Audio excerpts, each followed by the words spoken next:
Israel के वज़ीर-ए-आज़म Netanyahu ने धमकी दी है कि वो हिजबुल्लाह के सरबराह हसन नसरुल्लाह को कत्ल कर देंगे। बुखारी साहब, अब इजराइल की जानिब से जो धमकियों का सिलसिला जारी है, एक तरफ लबनान पे हमले भी कर रहा है, तो क्या मंजरनामा बनते हुए आप देख रहे हैं? देखिए, एक सूरत हाल होती है जब कोई इस नहज पर पहुंच जाता है, जब उसके लिए मौत से डर ख़त्म हो जाता है, फिर उसको किसी भी किस्म के गंभीर हालात से आप डरा नहीं सकते। ये जो फ़लस्तीनी लोग हैं ना, और ख़ास तौर से लबनान में जो हिजबुल्लाह के लोग हैं, ये वॉर हार्डन हो गए हैं, इनको आप डरा नहीं सकते। ये नेतन्याहू साहब जितनी मर्जी धमकियां देते रहें, इनसे डरने वाला कोई नहीं है। इसलिए कि जब आप मरने पर आमादा हो जाएं और आप समझें कि ये आपके लिए प्राइड है, अगर आप अपनी कॉज के लिए जान देंगे तो वो कौन डरा सकता है उसको।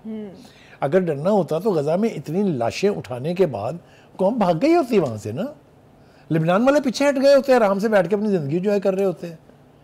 तो ये जो धमकियाँ हैं ना, इससे कुछ नहीं होता। लेकिन इसका यह मतलब नहीं है कि जो गैर इंसानी जो जुर्म है, जो इंसानियत के खिलाफ जुर्म है नेतन्याहू का, उसका जिक्र न किया जाए या उस पर लानत न भेजी जाए या उस पर तबर्रा न किया जाए। मेरे ख्याल से एक नाजायज़ औलाद है इसराइल अमेरिका की, एक नाजायज़ माँ बाप का नाजायज़ बेटा है नेतन्याहू।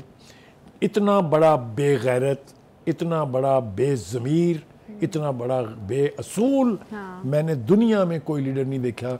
मैंने बड़ी बड़ी डिक्टेटरशिप्स को स्टडी किया है, मैंने बड़े बड़े पॉपुलर और फिर अनपॉपुलर होते लीडर्स की बायोग्राफीज पढ़ी हैं, लेकिन इससे बड़ा रुथलेस, इससे बड़ा बेरहम, इससे बड़ा कमीन ज़ात कोई लीडर मैंने नहीं देखा है। एक तो ये बात है।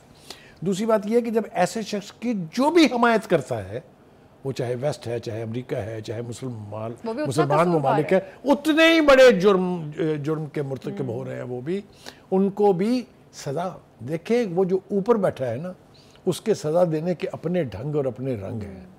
वो जुल्म को कभी माफ़ नहीं करता है। जुल्म करने वाला और जुल्म करने वाले को सपोर्ट करने वालों की गर्दन में रस्सी डलेगी ज़रूर। आज नहीं, साल बाद, 2 साल बाद, जब भी डलेगी, जुल्म के एक एक खून के बह जाने वाले कतरे का हिसाब देना होगा। बुखारी साहब, नेतन्याहू ये भी कह रहा है कि हिजबुल्लाह पीछे हट जाए वरना मजीद हमलों का सामना करना पड़ेगा। देखिए, ये वो ख्वाहिशात है। मैंने कहा ना कि ये धमकी हमेशा कमज़ोर आदमी देता है। बिल्कुल। देखिए, आपका ख्याल है कि जिस किस्म की गोलाबारी वहाँ की जा रही है, जिसको ये कहा जा रहा है कि ये सेकेंड वर्ल्ड वॉर और फर्स्ट वर्ल्ड वॉर के बाद सबसे हैवीएस्ट बॉम्बिंग है सिविलियन पॉपुलेशन की, ठीक है, उसके बावजूद क्या मकसद हासिल हो गया? जाहिर है नहीं। अभी आपने देखा कितना प्रोपेगेंडा किया था उन्होंने अल सनवार के बारे में, याह्या सनवार के बारे में। राब्ता खत्म हो गया जी, हमने उसको ये कर दिया जी, हमने उसको ये कर दिया। अभी आपने देखा कदूमी, डॉक्टर खालिद कदूमी जो है, उन्होंने उसकी वजाहत की है कि नहीं जनाब, ही इज नॉट ओनली माशाल्लाह माशाल्लाह अलाइव बट इन गाजा, जो मेरे ख्याल से एक बहुत बड़ी लानत के तौर के ऊपर नेतन्याहू के मुंह के ऊपर मारना चाहिए कि वो जिसको ख़त्म करना चाहते हैं या जो उनके ऑब्जेक्टिव्स हैं वो हासिल नहीं कर पाए हैं। अगर आपको याद हो, जो तकरीर की थी हमास के हसन नसरुल्लाह ने, उसने कहा था इस पूरे जबर जुल्म ने फ़लस्तीनी अवाम को इकट्ठा कर दिया है। जो मुख्तलिफ ग्रुप थे, मुतहरब ग्रुप थे PLO की मूवमेंट में या फ़लस्तीनियों की मूवमेंट में, वो यूनाइट हो गए हैं। उनका ख्याल ये है कि जो हमारी रेजिस्टेंस मूवमेंट के जो इंस्ट्रूमेंट्स हैं वो स्ट्रेंथन हुए हैं। डरा हुआ आदमी कभी ये नहीं कहता, ये याद रखें। कहीं आपने देखा कि किसी अवामी सतह के ऊपर किसी ग्रुप ऑफ पीपल, कोई ख़वातीन, किसी ने ये कहा हो कि हमास ने हम पर जंग मुसल्लत करवा दी है? कोई एक फ़लस्तीनी आवाज़, एक आवाज़ मुझे दिखाएं जो इस जहाद के ख़िलाफ़ उठी हो। सलाम है ऐसी कौम को। ऐसी कौमें जो है ना, वही पनपती हैं। और आप देखिएगा कि ये फ़लस्तीन जो है, ये बिलाखिर अपने मकसद में कामयाब होगा। इस वक्त जो साल गजा को टारगेट किया इजराइल ने, अब लबनान पर भी हमले कर रहा है। फिर एक कहीं ना कहीं ये भी एक उनकी नेतन्याहू के जहन में सोच है कि हमास से अलग करना है उसने। ये तो मैंने कहा ना कि वो हज़ारों ख्वाहिशें ऐसी कि हर ख्वाहिश पे दम निकले, बहुत निकले मेरे अरमान, लेकिन फिर भी कम निकले। जो यूनाइटेड नेशन जो है, ये हमेशा की तरह से बोलता देर से है, ताख़ीर ज़रूर हो गई है, लेकिन खुशी की बात यह है कि जो एंटोनियो गुतेरेस जो सेक्रेटरी जनरल हैं, वो आज से नहीं, जब से ये कॉन्फ्लिक्ट शुरू हुआ है गजा का, उस वक्त से चिल्ला चिल्ला के कह रहे हैं कि इसराइल जो कुछ कर रहा है इसकी कोई माफ़ी नहीं है, इसराइल इंसानियत के ख़िलाफ़ जुर्म का मुर्तकब हो रहा है।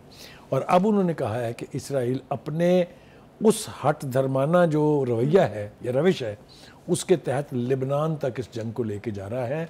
वो ये कहते हैं कि किसी सूरत भी लेबनान को गज़ा बनने नहीं देना चाहिए और ज़रूरत इस बात की है कि इस जंग को रोका जाए। वो तो आलमी ज़मीर को झंझोड़ रहे हैं, वो तो जो उस खित्ते की जो हुकूमतें हैं, जो उस खित्ते में मालिक हैं, उनके लीडर से मुतकाज़ी हो रहे हैं।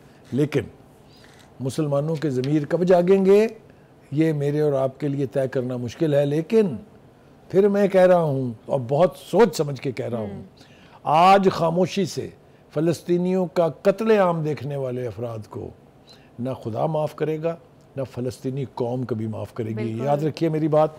बिल्कुल, ईरानी सदर ने भी कहा है कि इजराइल हमें जंग करने के लिए उकसा है। हाँ, वो मैं देखे ना, लेबनानी प्रेसिडेंट हो या लेबनान की लीडरशिप हो, ईरान की लीडरशिप हो, सीरिया की लीडरशिप हो या यमन की लीडरशिप हो, ये वो लोग हैं जो सिर्फ ज़बानी जहाद की बात नहीं कर रहे हैं, प्रैक्टिकली इसमें शामिल है।